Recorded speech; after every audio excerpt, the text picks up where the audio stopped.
ሰላም አበቀለሽ ነኝ የህፃን ሄቨን እናት። ሄቨንን ካጣን ድፍን 3 ዓመት ሊሞላን 4 ወራቶች ቀርተውናል። ሄቨን እስካሁን ፍትህ አላገኘችም። ለረጅም ወራቶች ቀጠሮ እየተቀጠርን ነው። ትቼው አይደለም ዝም አላልኩም።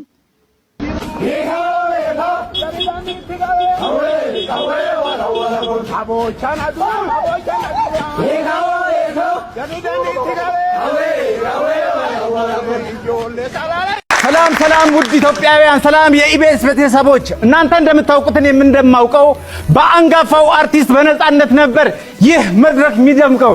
የኢቢኤስ የቤተሰብ ጨዋታ ነፂ የሳቅ ጅረት አመለጠን ላፍታ።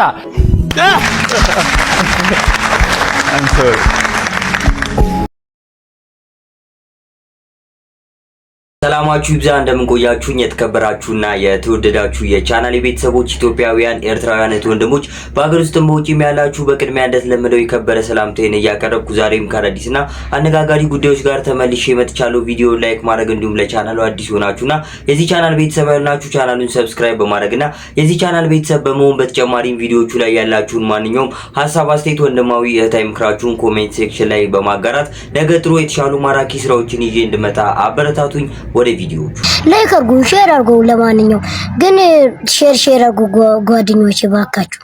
ሰላም ውድ ኢትዮጵያውያን፣ ሰላም የኢቢኤስ ቤተሰቦች። እናንተ እንደምታውቁትን እንደማውቀው በአንጋፋው አርቲስት በነፃነት ነበር ይህ መድረክ የሚደምቀው። የኢቢኤስ የቤተሰብ ጨዋታ ነፂ የሳቅ ጅረት አመለጠን ላፍታ።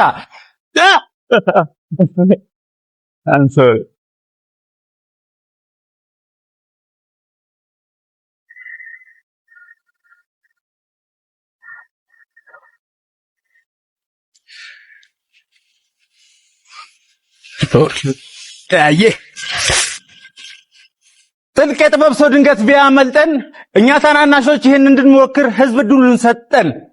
እኛም ተቀበልን የከበረ አደራ። በቻልነው ልንሞክር፣ በቻልነው ልንሰራ። አግዙን፣ አበርቱን። አዎ እኛም እንደግ። መንገዱ ከባድ ነው በነፃነት ሜዳ ራስን መፈለግ። እንታወቅ። ኮሜዲያን ያሲን ረዲ መጠሪያ ስሜ ነው። የኢቢኤስ ቤተሰብ ጨዋታን በቀለሜ ለማቅረብ እየሞከርኩ ነው። ለማቅረብ እየሞከርኩ ነው። ስቃችሁ ተጫውታችሁ እንድትሸለሙ የሚቀር ሰው የለም ወዳጆቼ። ስሙ፣ ትመጣላችሁ፣ እንጨዋወታለን፣ እንሳሳቃለን፣ እንሸላለማለን። እንዴት ነው ሉክ መጥቷል? እየመጣ ነው ግን ለመላው ኢትዮጵያ ህዝብ ለዚህ ፕሮግራም ይመጥናል ብላችሁ እኔም ቮት ያደረጋችሁ ድምጽ የሰጣችሁ ይሆናል። ይሞክር እስኪ ብላችሁ እዚህ መድረክ ላይ ይሄ ትልቅ መድረክ ነው። እዚህ መድረክ ላይ የጋበዛችሁኝ ቤተሰቦቼ አመሰግናለሁ። እድሉን ከሰጣችሁን ደግሞ ወደፊት የተሻለ ነገር ሰርተን እንደምናሳያችሁ ቃል እንገባለን። ኮሜዲያን ያሲኖ እንደሚታወቀው እንግዲህ የምንወደው የምናከብረው አርቲስት ነፃነት ወርቅነህ በቤተሰብ ጨዋታ የተለያዩ አዝናኝ ትዕይንቶችን አስመልክቶናል። ብዙ የሚያዝናኑ ነገርም እንግዲህ ሲያደርግ ተመልክተናል። ታዲያ የህልፈተ ህይወቱን ዜና ከሰማን በኋላ እንግዲህ ብዙ ነገሮች ሲወሩ ነበር። ዋነኛውና የመጀመሪያው ርዕስ ደግሞ የቤተሰብ ጨዋታን ማን ይቀበለዋል፣ እንደሱ አድርጎ ማን ነው ወደፊት የሚያስቀጥለው የሚለው ጉዳይ ነበረ። ታዲያ የተለያዩ 3 እጩዎች ቀርቧል በትላንትናው ዕለት። አሁን እንደተመለከትነው እንግዲህ ኮሜዲያን ያሲኖ እየሞከርኩኝ ነው በሚለው ቫይራል ቪዲዮ የምናውቀው ይህ ኮንተንት ክሬተር እንግዲህ በዚህ መልኩ ፕሮግራሙን እንግዲህ አቅርቦት ነበር። እናንተስ እንዴት ነው? የያሲኖ አቀራረብ እንዴት ነበረ? ነፃነት ወርቅነህን ይተካል አይተካም ወይስ ሌላ አቅራቢ ይገባል? እኔ ግን እንግዲህ የያሲኖ አቀራረብ ተመችቶኛል። ትላንትና መግቢያው ላይ እንግዲህ ስሜታዊ የሆነበት መንገድ ብዙዎች ሲቀባበሉ ነበር፣ ስለ ነፃነት አውርቶ ማለት ነው መግቢያ ላይ። ብቻ ግን ወደፊት በተደጋጋሚ ሲሰራው እንግዲህ ልምዱን እያዳበረ አሪፍ አድርጎ እንደሚይዘው እንተማመንበታለን። ሰላም አበቀለሽ ነኝ የህፃን ሄቨን እናት። ሄቨንን ካጣን ድፍን 3 ዓመት ሊሞላን 4 ወራቶች ቀርተውናል። ሄቨን እስካሁን ፍትህ አላገኘችም። ለረጅም ወራቶች ቀጠሮ እየተቀጠርን ነው። ትቼው አይደለም ዝም አላልኩም። እየተከታተልኩ ነው። ፌደራል ጠቅላይ ፍርድ ቤቱ አስተማሪ ቅጣት ይቀጣልናል ብለን ተስፋ እናደርጋለን። ቀጠሯችን መጋቢት 25 ከጧት 3 ሰዓት ነው። ከዚህ በፊት ድምጽ የሆናችሁኝ በውስጥ ኢንቦክስ የምታረጉልኝ እየደወላችሁ ምን ላይ ደረሰ የምትሉኝ የሴቶች ሞት ጥቃት ይመለከተናል የምትሉ በሙሉ እንድትገኙልኝ በትህትና ጠይቃለሁ። አመሰግናለሁ። በአንድ ወቅት መነጋገሪያ ነበር በግፍ ተደፍራ ህይወቷን የተነጠቀችው የህፃን ሄቨን ጉዳይ። አሁን ተመልክተን የመጣነው ቪዲዮ እንግዲህ የህፃን ሄቨን እናት ጉዳዩን አልረሳነውም ወይም ደግሞ ጉዳዩ እንግዲህ በህግ እጅ ላይ ነው፣ በሂደት ላይ ነው ስትል ተደምጣለች። ብዙዎችም እንግዲህ ከብዙ ጊዜ በኋላ ነበር የህፃን ሄቨንን ጉዳይ የሰሙት በሷ አማካኝነት። ታዲያ ቤተሰቦች የህፃን ሄቨን ጉዳይ ወደፊት ምን ይሆናል? አዳዲስ ነገሮች ካሉ ይዤላችሁ መጣ ነው የሚሆነው። በዚህ ሰዓት በመዲናችን አዲስ አበባ እጅግ አሳዛኝ የተባለ የትራፊክ አደጋ መከሰቱ ተሰምቷል። ፈጣሪ ወጥቶ ከመቅረትና እንዲሁም ደግሞ ከድንገተኛ አደጋ ይጠብቃችሁ።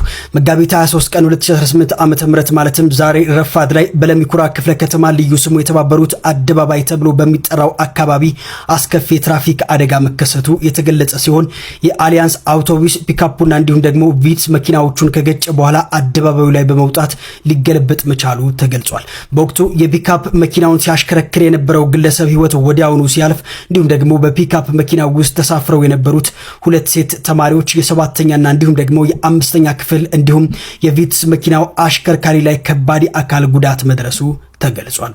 በተደጋጋሚ ሰማችኋለን። በከተማችን ብሎም በሀገራችን እንግዲህ አሰቃቂ የመኪና አደጎችን እንመለከታለን። የመኪና አደጎች አንድም በራሳችን ችግር አንድም ደግሞ በቴክኒክ ችግር ይመጣሉ። ታዲያ የመኪና አደጋ በጣም አስከፊ የብዙዎችን ተስፋ ያጨለመ ብዙዎች እንግዲህ ያሰቡበት ሳይደርሱ ህይወታቸውን የነጠቀ ነገር እንደመሆኑ እባካችሁ ተሽከርካሪዎችን የምትጠቀሙ ቤተሰቦች ጥንቃቄ አድርጉ። የትኛውንም ነገር ቼክ ሳታደርጉ ከቤታችሁ አትጡ። እንግዲህ እንደሰማኑ ይህ አደጋ ከሰዓታት በፊት በከተማችን አዲስ አበባ የደረሰ አሰቃቂ አደጋ ነበር። እንግዲህ ሟቾቹን ፈጣሪ ነፍሳቸውን በአጸደ ገነት ያኑርልን። ብቻ ግን ጥንቃቄ ለተሽከርካሪ ተጠቃሚዎች ለማለት ፈልጋለሁ።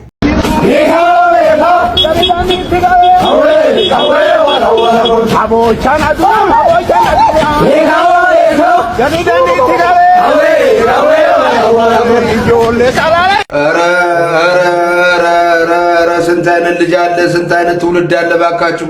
ቤተሰቦች እርግጠኛ ነኝ ይህን ቪዲዮ በተለያዩ የማህበራዊ ድረገጽ መተግበሪያዎች ላይ ሲዘዋወር ተመልክታችኋል ብዬ አስባለሁ። ይህች ልጅ እንግዲህ የገዛ ወላጅ እናቷን ስትደበድብ የሚያሳይ ተንቀሳቃሽ ምስል ነበር። ብዙዎችም ተቀባብለውታል፣ ብዙዎችም ሲነጋገሩበት ነበረ። እንደዚህ አይነት ምስሎችን ቀርጾ ከማጋራት በፊት ቀርጾ ወደ ማህበራዊ ሚዲያ ያመጣው ሰው ምናልባት ማገላገሉ ቢቀድም ይሻል ነበር ብዬ አስባለሁ እንደኔ። ብቻ እንደዚህ አይነት ተግባር የምትፈጽሙ ሰዎች ወይም ደግሞ ልጆች ካላችሁ እባካችሁ ከዚህ ተግባራችሁ ተቆጠቡ ለማለት እፈልጋለሁ። ምክንያቱም እዚህ ለመድረሳችን ምክንያት ቤተሰብ፣ እናት፣ አባት ስለሆኑ ማለት ነው። ታዲያ ከዚሁ ጋር በተያያዘ በተለያዩ ማህበራዊ ጉዳዮች ላይ በጣም ጠቃሚ ሀሳቦችን በመስጠት የምናውቀው ሰመረ ባሪያው ሰሞኑን በኢቢኤስ ቴሌቪዥን ላይ ቀርቦ ያጋራው አንድ ሀሳብ ነበር። ብንመለከተው ጥሩ ነው ብዬ አሰብኩኝ። አላልፍም በቃ አስችለኝም የሆነ ነገር ስትወሳይ ቅድም ያልኩ ባክግራውንዳችን እኛ አሁን ሰዎች የሚሰጧቸው ለማህበረሰብ አካሄድ ሁሉ ማህበረሰብ የራሱ አካሄድ አለው። የኛ ማህበረሰብ የሚሄድበት አለ፣ ሌላው ሀገር የሚሄድበት አለ። የሚያንጹት ነገሮች አሉ። ሞራል የምትለው ሃይማኖት፣ እምነት፣ ባህል የምትለው ሰው ማክበር ለምሳሌ እንደ ሰው ልጅ ሁሉም ሰው ሰውን ያከብራል። አሁን እኛ ጋር ከምንም አልሆን እያልን መጣን። በፊት የኛ የራሳችን ነበር። ትልቅ ሰው ሲመጣ ትነሻለሽ፣ ከታክሲ ውሰጂ፣ ታክሲ ውስጥ ትልቅ ሰው ሲሳፈሩ ትነሻለሽ፣ እዚህ ጋር ይሁኑ፣ እድሜ ይስጥሽ ልጄ ምናምን ተብሎ አሜን። ከዛ ለቆም ነገር ይሳል ኖራል። በቃ ይሄ ባህል ግዴታ ነው።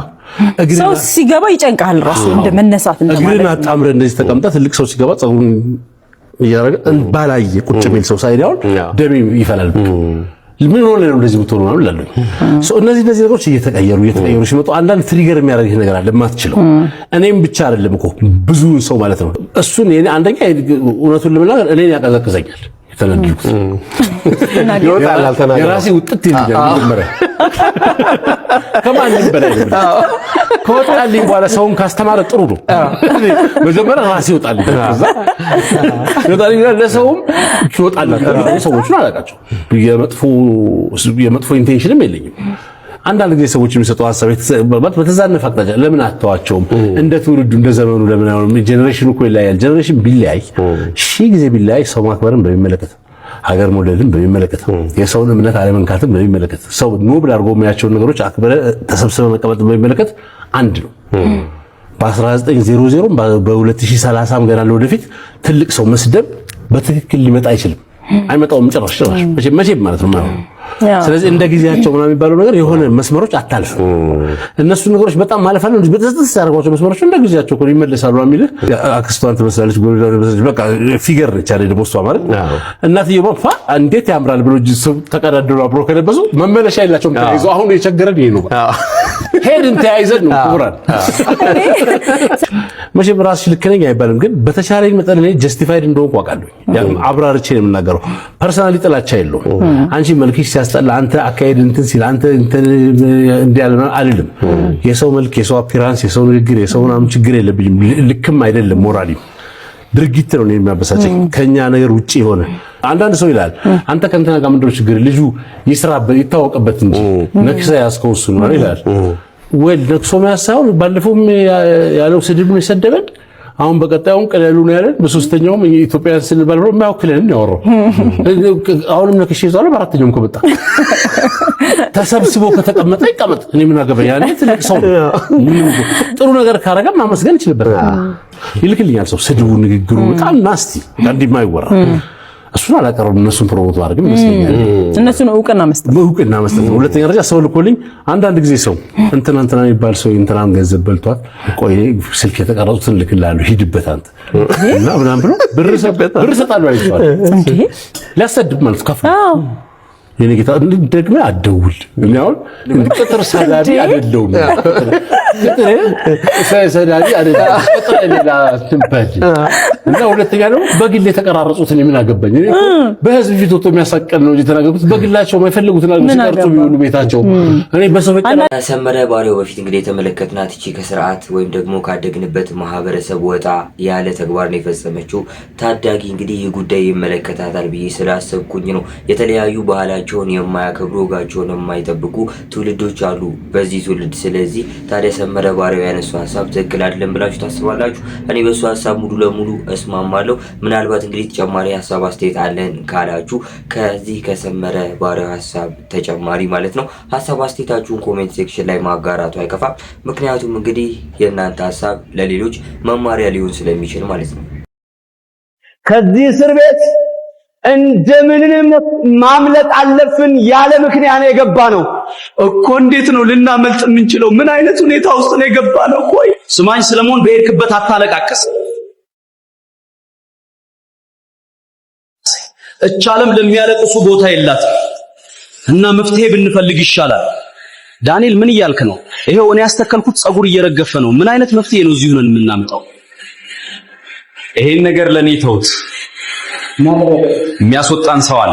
የሰሞኑ ሌላኛው መነጋገሪያ ነበር ፌንቴክ ኢንቨስትመንት ግሩፕ እንግዲህ ለመካከለኛ ኑሮ ደረጃ ላይ ላሉና ዝቅተኛ ኑሮ ደረጃ ላይ ላሉ ሰዎች የኤሌክትሪክ መኪኖችን እንግዲህ በተመጣጣኝ ዋጋ አከፋፍላለሁ ብሎ የተለያዩ ሰዎችም እንግዲህ ያላቸውን ጥሪት ወደ ፌንቴክ ኢንቨስትመንት ግሩፕ አፍሰው በመጨረሻ ግን ያ ነገር እውነት ባለመሆኑ የተለያዩ ታዋቂ ሰዎች የተለያዩ ኮንተንት ክሬተሮች በቁጥጥር ስር እንደዋሉ እናውቃለን። ወይም ደግሞ የሰማኑ ሰሞነኛ አነጋጋሪ ጉዳይ ነበር። ታዲያ አሁን የተመለከትናቸውን ቪዲዮዎች ጨምሮ የተለያዩ መረጃዎች ወይም ደግሞ የተለያዩ የሐሰት መረጃዎች በሰውኛ ወይም ደግሞ በሰውኛ አስተውሎት አርቲፊሻል ኢንተለጀንስ እየተሰሩ ብዙዎችን ሲያነጋግሩ ተመልክተናል። አሁን የተመለከትናቸውን ቪዲዮ ጨምሮ እንግዲህ እነ ሰራዊት ከእስር ቤት አመለጡ፣ እነ ዳኒ በእስር ቤት ከባድ ድብደባ ደረሰባቸው። የተለያዩ መረጃዎችን የሚያዝናኑም የሚያስደነግጡ በአጠቃላይ ብቻ የህብረተሰቡን ትኩረት የሚስቡ ሐሰተኛ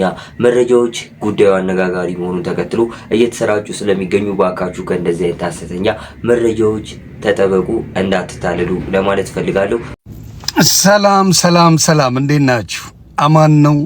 ክብሩ ይስፋ የእናትና የልጁ አርቲስት አቤል ሙልጌታ ዘፈን አቁሜ ጌታዬን ነው ከዚህ በኋላ ማመሰግነው ብሏል። ደስ የሚል ነገር ነው። ምክንያቱም የነበረበት ጉዳይ ከበፊትም ፕሮቴስታንት ነው።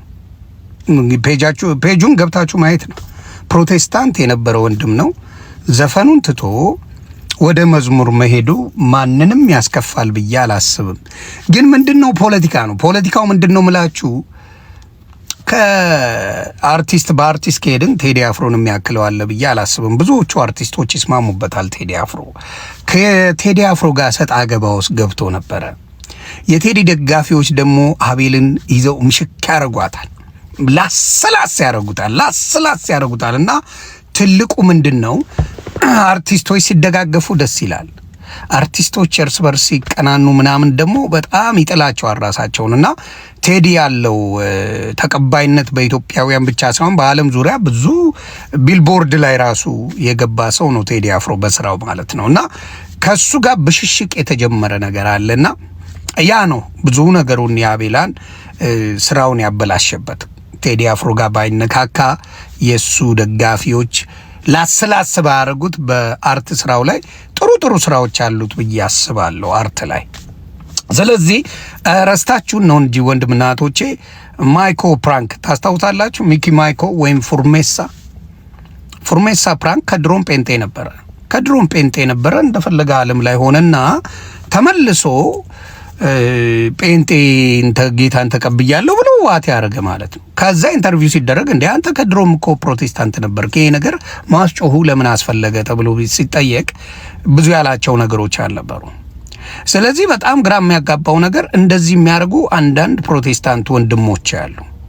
ፕሮቴስታንት መሆን ማንንም መብቱ ነው። እኔም 8 ወር ነበርኩ፣ ያው ሳልወዛገብ በፊት ማለት ነው። እዛ ገብቼ ነው የተወዛገብኩት። ምንድነው ለአቤል ወንድም የምነግርህ ምንድነው የትኛውን ክርስቶስ ነው የምታመልከው? እዛ ስትገባ መጠየቅ ያለበት ጥያቄ ነው። የሙሉ ወንጌል ነው? የመሰረተ ክርስቶስ ነው? የቃለ ሕይወት ነው? እንዲሁም ሌሎቹን መካነ ኢየሱስ ነው የሚለውን መጠየቅ አለብን። ምክንያቱም ሁሉም የተለያየ አይነት ልዩነታችን ውበታችን የሚል እምነት ስላለ ማለት ነው። ወደ ዓለምም ደግሞ ገፋ ካደረኩ ዓለም ላይ ያለው 47,000 ዲኖሚኔሽን አለ። 47,000 የተለያየ አይነት አለ። ስለዚህ ቆም ብሎ ማሰቡ መልካም ነው። ምክንያቱም የህይወት ጉዳይ ስለሆነ ከበፊትም ነህ ግን ቢሆንም እኔ እንደኔ ጠይቀህ አረ ምን ችግር አለው አንዱን እኮ ነው አንዱን ካመልከው ልትለያይ አትችልም። አንድ ክርስቶስ የሚመለክበት አንድ አምላክ የሚመለክበት ልዩነት ሊፈጥር አይችልም። ምክንያቱም አካሄዱ አንድ ነው የሚሆነው። ምክንያቱም ለአንድ ክለብ እየተጫወትክ ወደ ሌላ ክለብ የምታይበት ምንም ትርጉም የለውም። ያንን ክለብ ነው ፎከስ አድርገህ ምንም ታርገው ኳስ ስትጫወት ለዛ ክለብ ነው ስራን የምትሰራው፣ አሰልጣኝ ያለን የምትከተለው ምናምን እንጂ የሌላ አሰልጣኝ ያለን አትሰማም። አሁን ለምሳሌ የመሰረተ ክርስቶስና የሙሉ ወንጌል ትምህርት የተለያዩ ናቸው። ስለዚህ አይ በልዩነት አንዳለን የሚባል ክርስትና የለም። እና ይሄ የተለመደው ምንድነው የሚመጣ አይዲያው የሚመስለኝ ብሔር ብሔረሰቦች አይዲያ ነው። እንደ ኢትዮጵያ ማለት ነው 86 ብሔር ብሔረሰቦች ኢትዮጵያዊ ነን እንላለን።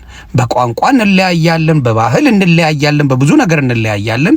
ልዩነታችን ውበታችን የሚባለው ለብሔር ብሔረሰቦች ነው።